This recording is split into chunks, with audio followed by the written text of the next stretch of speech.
Come to the standing, lifting and rolling the shoulders. Turn your head to the left as you breathe in. Turn your head to the right as you breathe out. And again, into the left and out to the right in your own breath pattern. I've been liaising, it's actually a friend of Patsy's, who had a debilitating condition. She was confined to bed for years, lost, and anyway, we were talking about less is more, and just how neural pathways can develop in response to fear. So just doing things less, and so in your own breath pattern is more restful than following someone else's breath pattern. That's what I was getting to.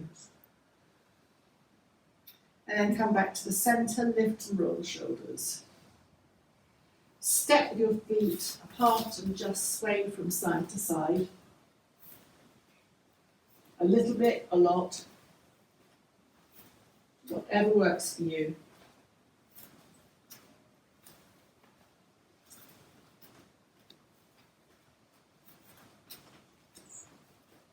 And then start to slow the swaying down. And then come to a standstill. Come with your feet hip width apart, lift your toes and place your feet down, and your toes might spread out so you have greater awareness of the feet. And then without falling over, just come slightly forward, centre and slightly back, slightly to the side, either side, and then that helps determine your centre. We haven't got a mirror here, or you might have Tracy at home, but when we think we're standing upright, if you look in the mirror, sometimes you're not. You're either standing back, but more often people are standing forward in response to life, head on. And when they're standing forward, they're not balanced over their pelvis, but there's a response of all things in the animal kingdom that in response to fear, people come forward with their head. And you'll often see that accentuated in old people where their muscle tone also starts to go and they're coming forward. So in response to that, if you like to take hold of your belts, feel that you can have your hands as absolutely wide as you need to. So in the yogic world, they like you to have your hands quite tight together, but I don't find that particularly helpful. And just raise your hands, stretching. For me, you'll see I'm quite wide. Feel that you can adjust. And just slightly lateral from one side.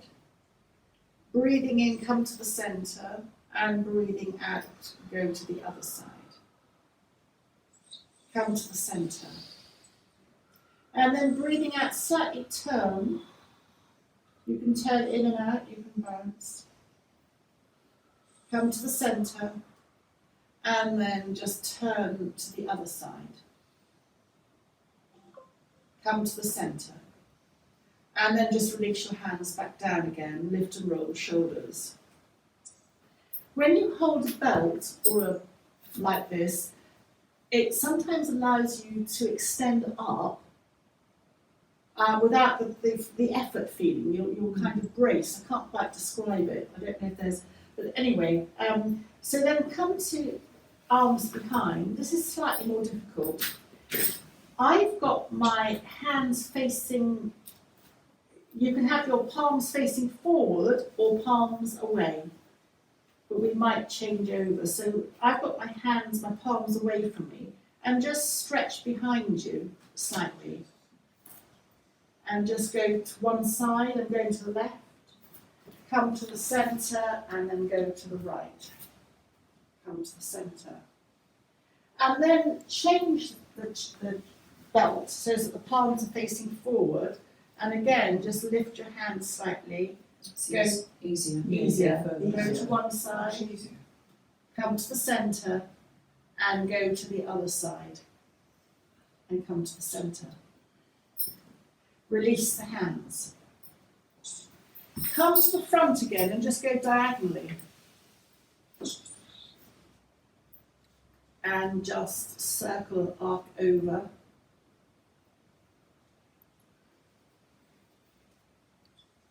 and come to the centre. Release the hands, just drop the belt for the moment, and we'll do it traditionally, and you can tell me if you prefer it with the belt or without the belt, just point of interest. Lift and roll the shoulders. Raise the hands up, clasp and reverse. The hands, the palms upwards to the ceiling. Go to one side, come to the centre, and then go to the other side. Come to the centre. Just turn slightly, come to the centre, and turn to the other side. Come to the centre, and release the hands. So did you prefer a naturally or with a belt? It just moves different muscles, I think. I don't have a preference. I just felt. Yeah, I agree. With the belt, it stretches more out the intercostals. Without the belt, it feels a lot tighter. Yes, but it stretches out, with the belt, stretches out your intercostals, I think.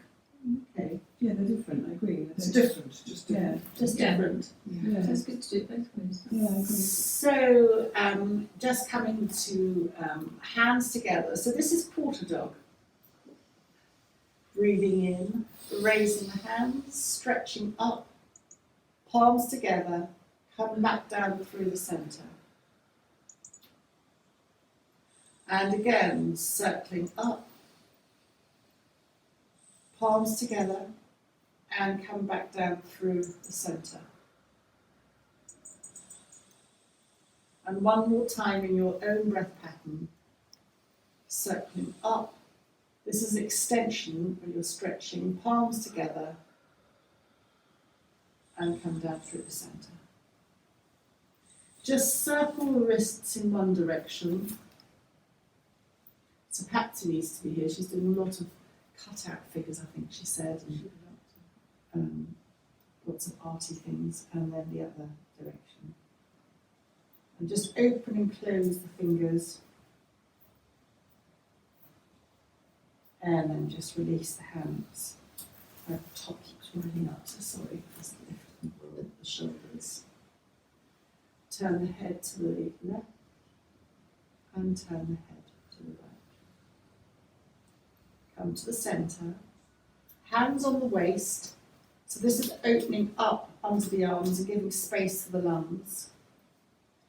And softly bend the knees. Your abdominal control, your tummies will go on the muscles. I don't know which ones coming up. Have you got any view, Charlotte, which ones might engage when you bend down? Rectus abdominis, if you pull your muscle, if you pull your tummy in as you do it, you engage your core. And then there's all the little core muscles as well. I can't remember the names of. Oh, good. Levator ani is one of them, that I remember. What is it? Levator ani. Oh, okay. Which you can probably guess what that is. Lifting your anus. Yes. Oh, That's the one you kind of, if you pretend, try and clench it down here. You feel like going round the town. So did you hear that, Tracy? Levator ani. Levator. So you're elevating your lifting your bottom. Lifting your bottom. You're doing it. So, and the rectus abdominis, rectus abdominis or rectus? Rectus abdominis. Abdominis. Rectus abdominis. And I like the levator ani. But there's other ones here as well, I can't remember the name of them. It's not to talk about too often out in public though, probably. No, perhaps not. And then just totally different away from our anus, just lifting the heels for balance. And then just very gently lowering the heels. And I thought today that we would do something slightly different. So coming to seated, having your legs out in front of you, just to activate your ankles.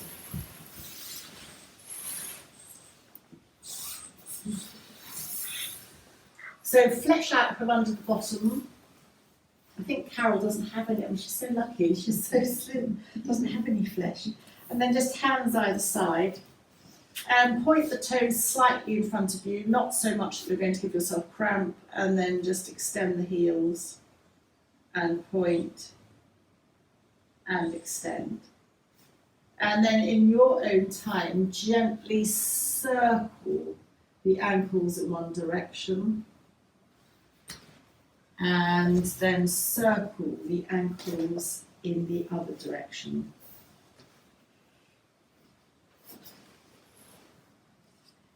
And then just bounce your legs.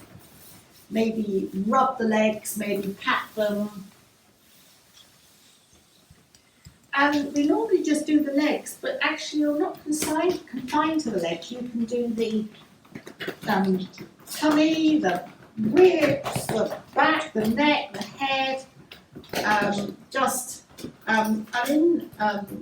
One of the warrior traditions, they almost come down and they clap either side of the ears to activate the hearing, and then start doing all this business as well, all the way down. So the purpose of this is like dry skin brushing. It's really and then clapping, and then all the way down. And in partner yoga, you get someone to do that for you.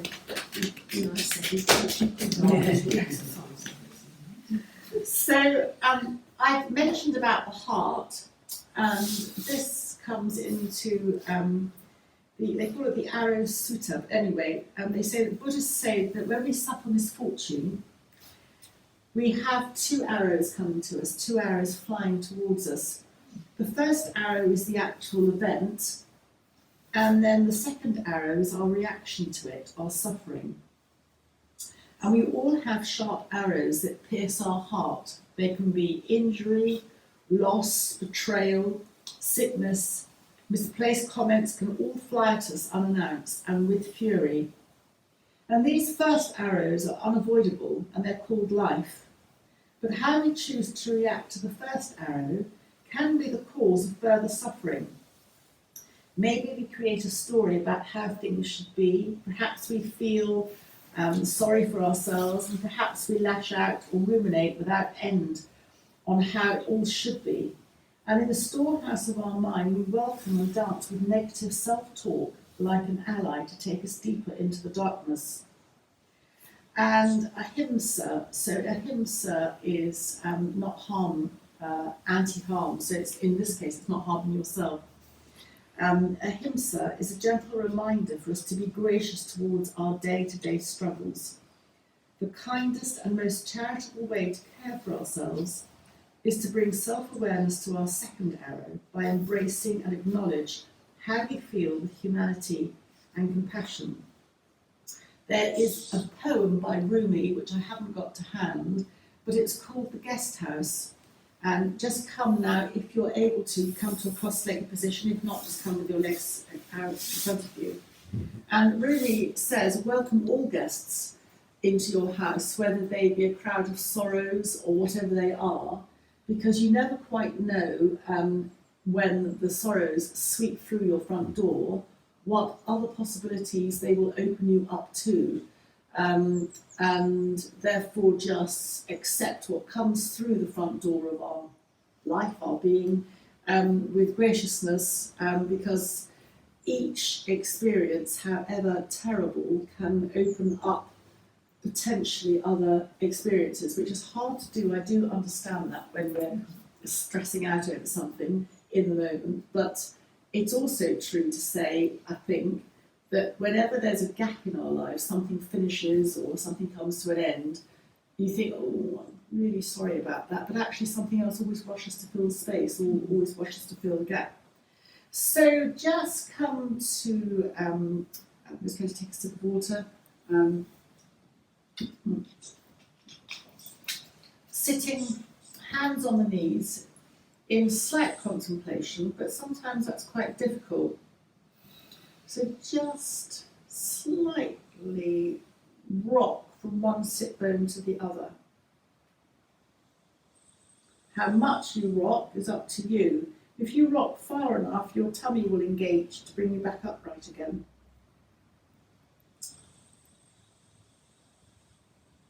And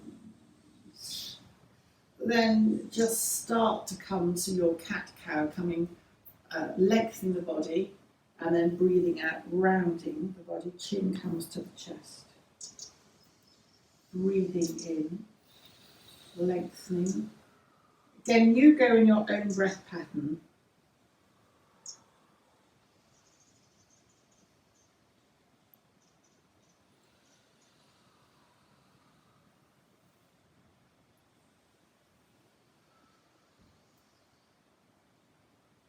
I'm very aware that if you impose your breath pattern on someone else, it can be quite stressful for the other person.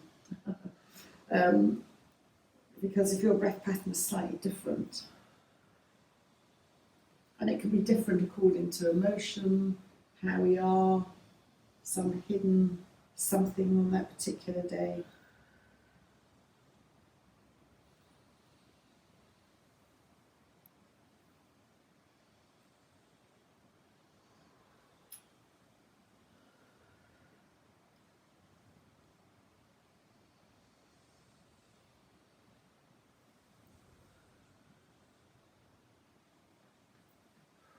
The body takes quite some time to start to relax the muscles that hold it up. And if we're tense, that can take a bit longer. And if we hold ourselves habitually in tense or stress or whatever, the neural pathways can kind of set and kind of take time to just unravel a little bit. And then just coming gently to sitting upwards. And then just sliding the left hand out to the left, tummy in, raising the right elbow, chin in, and just going over to the left, in and out. Tummy in, press the left hand down to bring you upright, and head comes upright. And then to the other side, chin in, and just bounce in and out. And then coming up. So this is essentially looking at a Yin Yoga practice, and you've got your bolsters there, and it's just spending a few breaths in relaxation, basically. So it can have this isn't the best bolster to demonstrate with because it's round, but it's having the bolster so that you've got your head on it, and maybe your shoulders, and it's opening out, just opening out so that your heart is lifting to the ceiling. I need to come round and just offer you any blankets if you want something to smuggle underneath. Can I ask where the diffuser is? Because I'm getting a blast of Diffuser. aroma into my Would you prefer not nose to? and eyes. Yes. Yeah. Oh, Slightly Sorry, strong. I can do it in my Is that eyes. what can you? Yeah. I will It's move nice, it. it's a nice but smell, it's but quite, it's yeah. quite Oh, strong. I'm Yes. sorry. No, exactly, it's just, I've got really sensitive eyes anyway, so it's... So you can have your. Is that better? Once the air is diffused. Yeah. You can have blankets. You can have more bolsters. You can have your knees bent. And you can have. Anybody want a blanket? Anybody want anything else? I'll leave the blankets there for anyone to take. So I just wanted to, while you're resting and relaxing there, see if I can find something else to read to you as well. I'm not guaranteeing I'll find it. You're opening your chest out and up. So you're stretching. I come back to the theme of the heart. You're stretching your heart up to the ceiling. But how you do that is up to you. You can, the main thing is to feel comfortable. And you can have your legs straight, you can have your knees bent, you can have your feet crossed. just find something that's comfortable to you. And I just wanted to read you while you're there a little bit about autumn.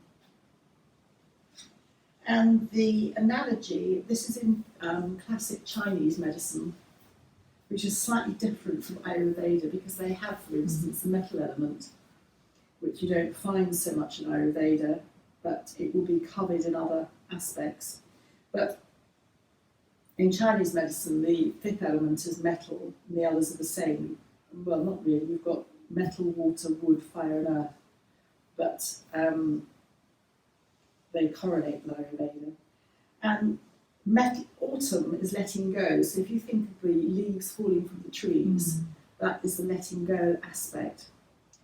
And the metal element, so it means that if you have those predispositions, your constitution has that, then when it comes to the metal element, you'll exhibit those signs even more.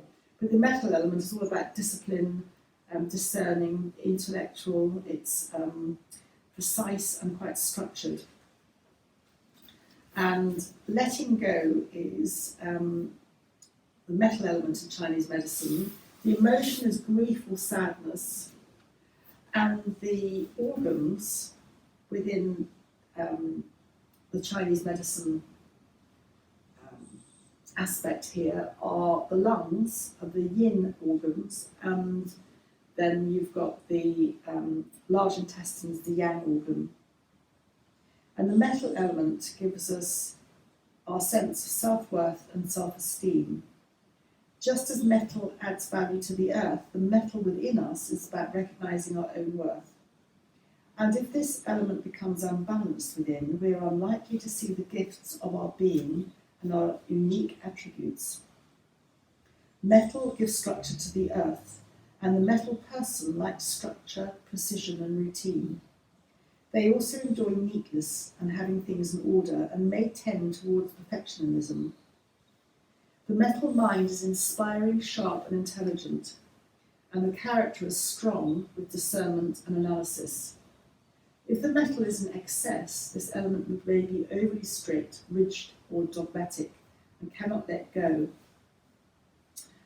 So it's the questions for the metal person: do you feel valuable, wanted and needed? Are you able to let go when needed? And do you allow yourself to grieve if needed? And the suggestion is just almost making a journal, so that's like a gratefulness diary type of thing. And in Chinese medicine, the autumn is a time of letting go, preparing for winter, returning to the earth. And it references the heart here, just our inner core, our inner heart. As the leaves fall from the trees, we are reminded that we can't always be full and that there is a time to let go of everything. The tree frees itself and returns to emptiness, ready to begin the cycle again. And it just then looks at the lungs, which control breathing and distribute oxygen, well, we know that.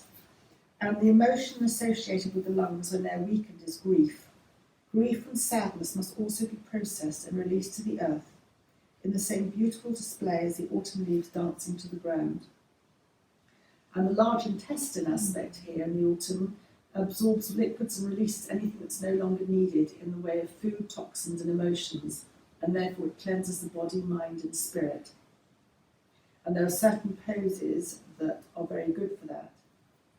So coming out gently from where you are, taking your time perhaps to hug your knees into the chest, and we're going to then, using the blanket if you need to use the blanket, come into very much, I wouldn't even say supported child, I'd say almost like a puppy pose. So puppy pose to, I've got my knees apart, my head is on the bolster, and I'm sort of bottom is up to where it works for me. So further forward, you have your bolster and your bottoms up, or you can bring the bottom down. You can hug the bolster into you. just adjust until you feel comfortable. You can have your head straight down, or if you want to turn the head to the side and then after a few breaths turn to the other side, that's fine too. So having emphasised the opening of the chest, which very much focuses on the heart, we're now reversing that process, and the emphasis is on the back, slightly round in the back. Take whatever support you need to feel comfortable.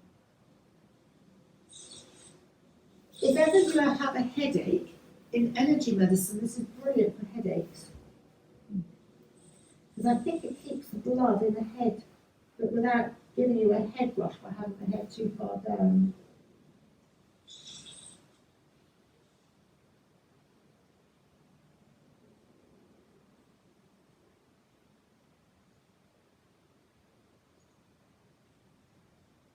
And you begin to let go of the lower back.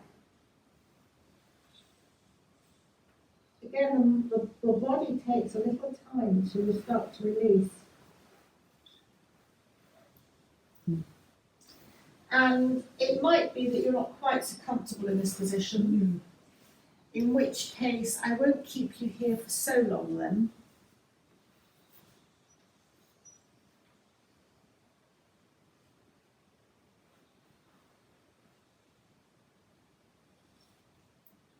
And if you're visiting,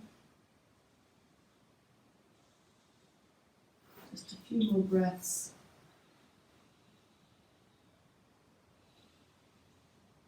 Again, it's classified as almost like a forward bend, so it's calming for the nervous system, but not if you can't get comfortable. So just very, very gently coming upwards.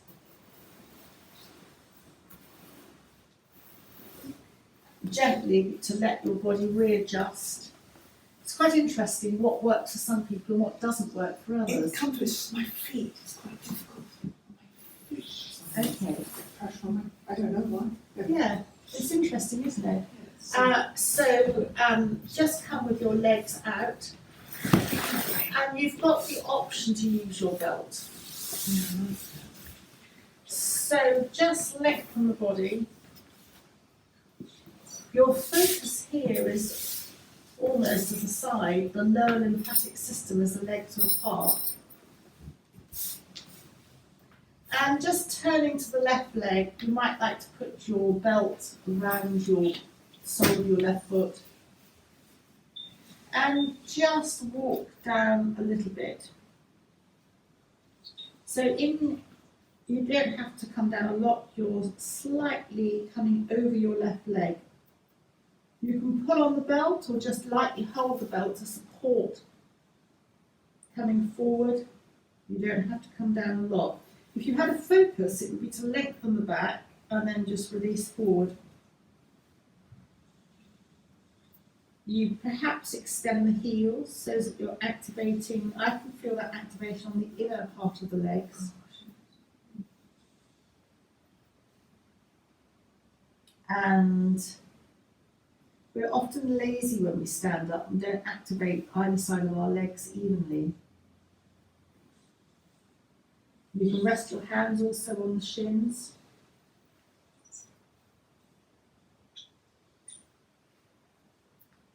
The chin is slightly forward, so again calming for the nervous system.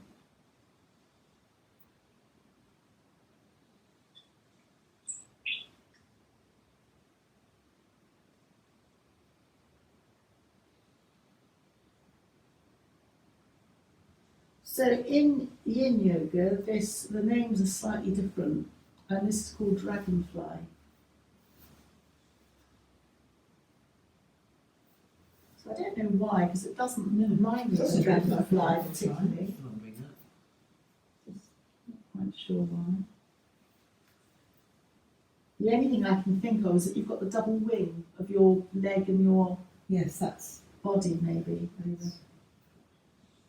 So of course you're going to very gently use the support of your belt to bring you upwards. Remove the belt from the left foot, lengthen the body, lengthen the arms, just stretching up. No, go away. Oh, go away. And we've got wasp alert here if you was wondering what's Sorry, I'm happening. just going to have to move that thing outside. I'm so sorry. No, that's all I'll right. get rid of the Oh, God, wasp. that's okay. I'll get rid of the wasp on the way. That's right. Bye-bye. Off you go. Go. Off you go. Well done. No. Go, it's It's gone. done. It's done. It's gone. Well done. Just go. Or maybe it's the scent it likes. Well, maybe that's an Oh, interesting God, thing. is it the scent it likes? So we're coming to, sorry about that wasp Sorry alert. about that. We're coming to the other side. Do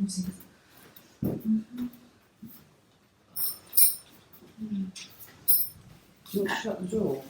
It can't come in. Maybe you feel more comfortable. It's gone. It flew No, it away. won't come It in flew away again. off.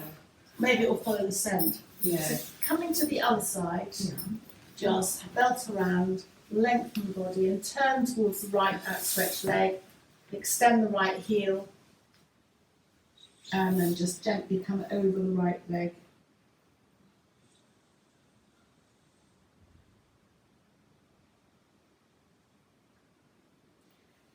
So while we're here, I find this almost impossible. Think of extending both sides of the body, the left and the right, to being equal. Now I find that really difficult. I'm crunching down on my right side. I'm not extending evenly on my left and right intercostal muscle side. I'm slightly collapsing on my right side, but it's just an awareness. And in order to try and not collapse, you have to engage your core muscles even more and slightly lengthen over the right leg. You don't have to do it, it's just fine-tuning the practice.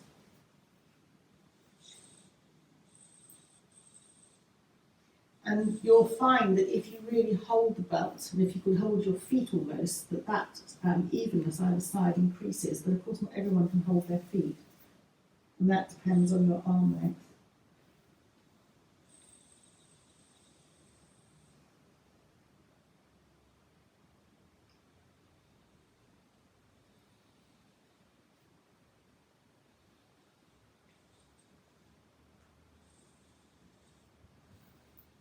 And then very gently slide the hands up the right leg. Lengthen the body, hands either side of you.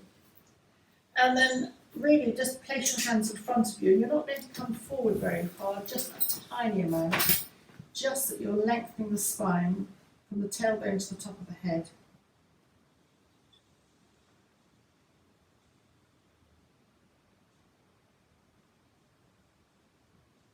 Chin is into the chest.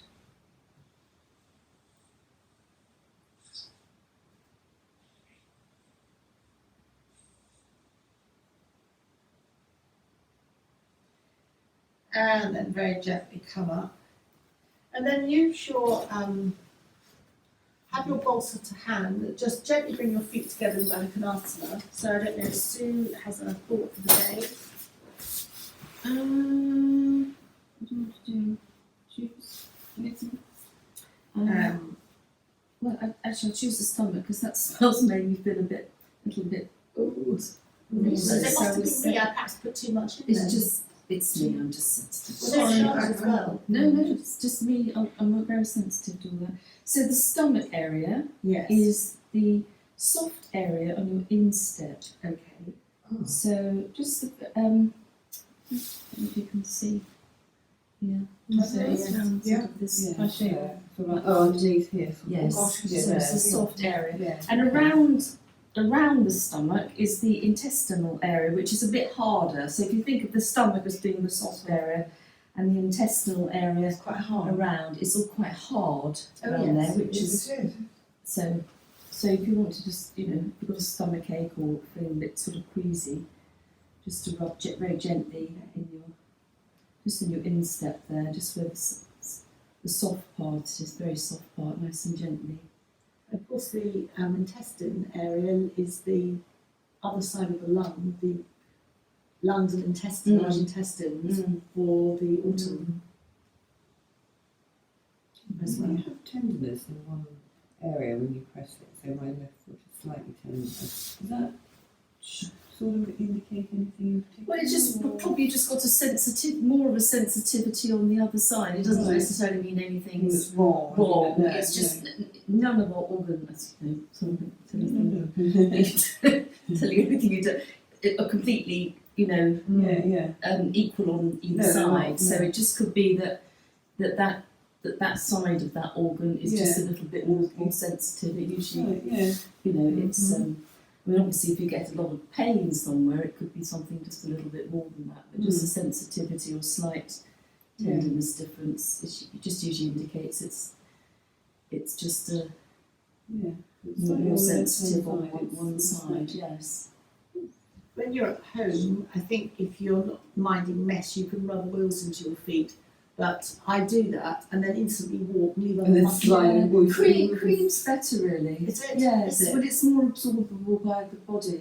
Oh, okay. Or what you can do is put a bit of oil on. I've got some of the oil with a little bit of fraction in Yes, Okay. and then and put the massage cream. it in. Yes, you can put the oil on, Oh, let that soak in, then put cream on the top because the molecules of the cream are bigger, so they hold the oil. Absorb Oh, Whereas the okay. oil Absorb it. is much, yes. so it absorbs, so it sort of holds, so it's not quite so messy. So you can do that just a little bit, yeah. But cream, if I do stuff at night, I do use just a nice sort of emollient cream. Oh, really. okay. Yeah, Oh, that's it's better interesting. than oil. Yes, the really. oil gets Feels everywhere. Everywhere, and then it numbs and stains your clothes. And You then never slide just- over. Yeah. Yeah. It's slide over, then you get the nice, your sheets look nice. don't they? Yeah. Yeah, cream's easier, Okay. better really. And then the next pose, you've got the option of the wall. You don't have to. We did a pose yesterday where we placed our pelvis on the bolster and legs up. But it's also quite nice to have the wall because there are fewer of us today. Right, okay. So it's optional how you want to do that and whether you have, I mean, yogically you have your bottoms close to the wall as possible, but that can be a bit tricky. But Should you use the bolster as well? and yes, your bolster on the, well, you don't have to. You can have the bolster under your head, you can have the bolster under your hips. It's entirely yours. I notice I get Actually, really yeah. in position. We see Tracy's legs go up in her bedroom in a minute. Wait, we're waiting to see the feet, Tracy. Oh, yeah. No, I can't see not the you. hands, the feet. So I've got to get closer to the wall. Oh, okay. So, and again, whether you rest on your pelvis or on your head or whatever you want to do, it's absolutely fine. Oh, God. I've still got to go. You can't get right to the wall. No, you can't. No, No. so get to where it's comfortable. I like that anyway. No, I've still got And once you're up there, you've got a choice. You can have your legs together. You can have your legs slightly apart in a V. Oh, I see. You can have your legs bent, so it's in semi-supine, if that works for you better. So this so You can have the hands on the abdomen. You can have the hands open like an A and up to the ceiling. You can have the hands roughly up, bent at the elbows and open under the arms, if that, like a baby, if that works for you. close to the wall.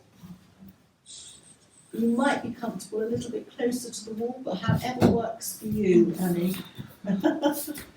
Yeah. It's quite hard to get really close. Yes, almost go to the side and then go up. But You have to sort of sit beside it with your And then hips swivel round. Yeah. Sit alongside it. You sit right, so beside you it. don't have to do anything. You can just have your legs up in the middle of the room. It's just that. I want to try and do this. Oh, okay. So it's just that with your legs resting against the wall. Sit with your body alongside the wall, sideways. Oh, sideways. And then Oh, swivel lovely. round. Yes. So Right sit up right against, the right wall. up against the wall. No, sit up against the wall. And then swivel round. Oh my God, I'm not good with heights. That's it. There you go. Yeah. Oh, well There you done. are, well done. Oh my God. Gold star. There, you've done it. Yay, you've done it. You might not be able to get out. You might be staying You might here have to for the stay there afternoon. all day. I'm sorry. I'm somewhere here, but So, very interestingly, your actually, Charlotte, you might like to sort of say, I know you're reversing the blood flow, but can you, and it's supposed to balance hormonal, but any other thoughts on legs up? No, it's great. I mean, good. It's draining, isn't it? And all your lymphatics and everything. So just sort of drain everything, improve your blood flow, return to the heart, and that sort of thing. So. And if you've got sprains or popping ankles as well, it helps. Got lower back pain all the time. Are you all right there, Annie? Now you're there. Sort of. It's quite good if you've hurt your ankles or you've got puffy ankles. Yeah, it will drain Ups everything. it down. So now you're asking, you can just stay statically, or you can open your legs into a slight V or a bigger V. I like that for a while, and then I get bored with that. I like the legs back up to neutral again.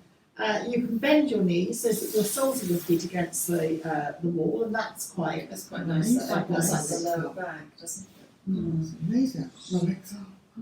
So you can have that. That's more it's called semi-supine, and that creates a little bit of space at the lower back level, which is why it's quite soothing for lower back. You can keep one leg up and then bring the other leg towards your head. Again, if you're bored, and just circle the ankle one way and circle the ankle the other way. You can do one leg at a time. There are lots of variations that you can do. And you mentioned a new one, it's called the frog. Oh, right, Can you okay. see? Oh, Yeah. Yeah, that's quite comfy actually. So you can get your bum right to the wall if you do that. So Yes, bottom, yes. bum to the wall and frog. Pretty close. And Sue's thing. So again, here, even though the frog is the frog, you're opening up your groin, which has a higher proportion of lymphatic, of lymph, the lower lymphatic system. So for men's health, not that we're concerned with men particularly, but this is quite good, just to give them space in that area. So there are lots of variations and possibilities. And the back is not being asked, that bit like you're lying on the ground, the back isn't being asked to support your weight. Your body when you stand up, your back, everything has to engage slightly to keep your skeleton upright. And so here, your back's not being asked to do that, it can relax. The subtle aspect here is, though, that if you ask someone to lie on the floor for too long, so if you're doing a yoga nidra, and you ask them to lie on the floor for too long, if the floor's hard, it's a bit like you get very stiff, and some people have a tolerance level of, half an hour, and that's it, they've had enough, it's too hard for them. So an hour's yoga nidra is only as good if you can tolerate being on the floor for an hour.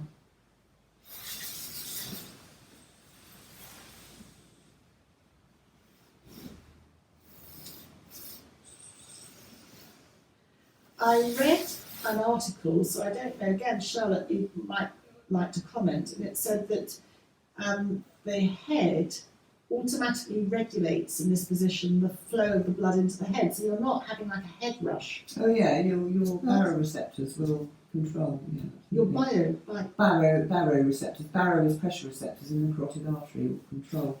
That's what happens when you go upside down as well, because if you were, just to have no control over, although you do get a bit of flushing in the head a little bit, but because otherwise if you were to stand on your head and you had no control over that, your head would go, so you're constantly regulating by the pressure in your carotid arteries, blood flow back to the head. So as not to overdo it. Clearly when you do stand on your head you get more in, but it balances out. So, and I read somewhere an eye surgeon said that although this is contraindicated if you've just had eye surgery, she believed that actually this shouldn't be contraindicated because of the pressure. But I would never, I'd never suggest this to somebody who had an eye thing. I'd keep to the rules and regulations. But her view was it was very beneficial to help heal the eyes. That's interesting. Which was interesting, but again, I wouldn't push what standard procedure is, but I just thought that was interesting. Yeah, I mean, it should be controlled, but you know. But on the other hand, you just had ice. If you went in sudden movement, then your body may not compensate in time, so that could cause a problem potentially. So, but she may well be right, you know. Maybe no one's really looked at it properly. No, so as I said, but I just think it's an interesting way. So we've been up for a little while. The normal would be as long as you like, but in a formulated yoga class, they'll often count by breaths, so they would say 20 to 30 breaths. So you can very gently think about bending your knees and hugging the knees into the chest, and just enjoy slightly rocking from side to side.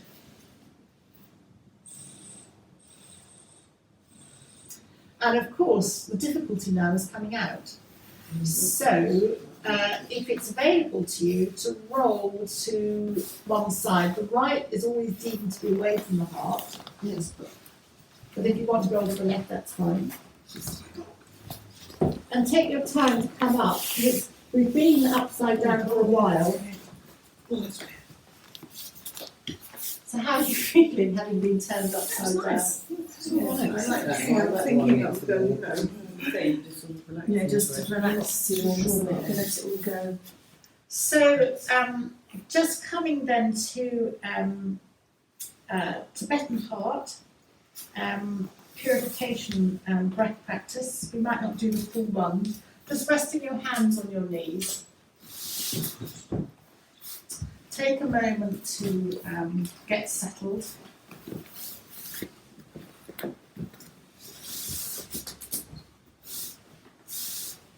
And just, as you breathe in through both nostrils, raise the left palm, turn it outwards and block the left nostril with the third finger. Breathe out through the right. Breathe in through the right. Breathe out through both nostrils and lower the left hand. Breathe in through both nostrils, raising the right hand, turning the palm outwards, block the right nostril. Breathe out through the left. Breathe in through the left. Breathe out through both nostrils, lowering the right hand.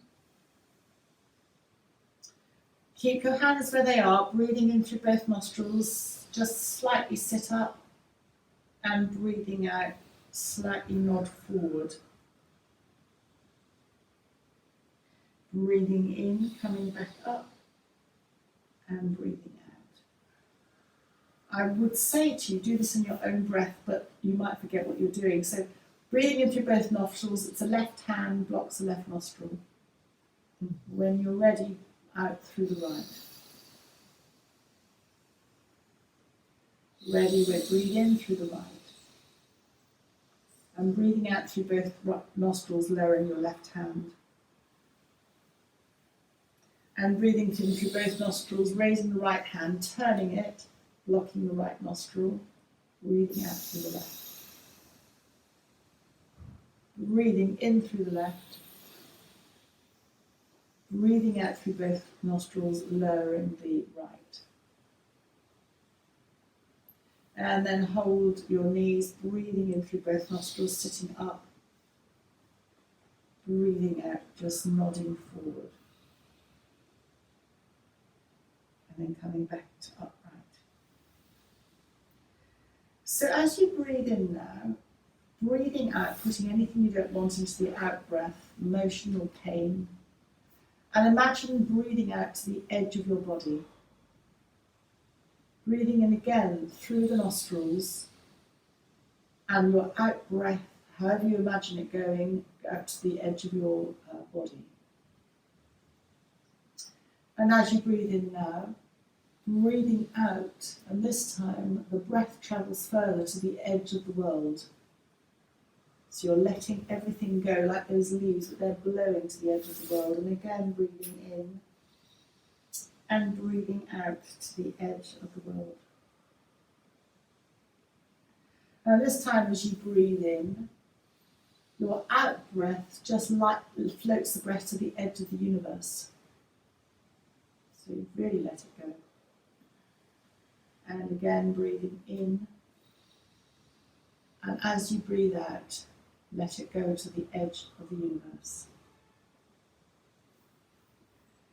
And then just bring your focus to the entrance of the nostrils. And do nothing more than just notice the breath as it's slightly warmer as you go in and cooler slightly, cooler as it goes in, warmer as it comes out. And as you breathe in, try and notice the trajectory of where the breath goes. Does it follow the inside of the nostrils? Does it follow the outside of the nostrils? And I'm going back to Ayurveda now. Very seasoned practitioners in Ayurveda can tell from looking at the nostrils and where the breath goes a lot about the state of the organs, which is, I find, incredible. You'd have to be so focused on that in the same way that taking the pulse and just the pressure on the pulse, you can tell where each organ is. And the Chinese can do that too. I'm not as evolved as that. But just noticing where you're breathing. So again, the breath, I believe, if the breath follows closely inside the nostrils, the centre, that's the inner part of the lungs. And if it's the middle, that's very balanced. And if it's to the outer, it's then the outer part of the lungs. So again, fascinating. And then just gently open your eyes. And a reminder that where you position your hands, because your hands link to your heart, reflects where your lungs are, lungs linking back to the autumn. So if you have your hands in together like that, the focus of the breath is centrally in the lungs and towards the inside of the lungs. If you want to focus on the outside of the lungs, you would have your hands out slightly, and that's to the outer middle part of the lungs. If you want to focus to the back of the lungs, centrally, your palms to the back. And if you want to focus to the upper part of the lungs, again, your hands are slightly higher, the inner upper part of the lungs. If you want to focus on the left part of the upper lung, it's just the left hand you just raise. If you want to focus to the outer part of the lungs, the upper lungs, your hands are out or right out. So it's an edge. And the back of the lungs, the upper lungs, are like that. And similarly, if you lower your arms, the lower part of the lungs are, that's the front of the lungs, the back of the lungs, the inner lungs, and the outer lungs, but slightly lower down. There are 16 positions reflecting lungs.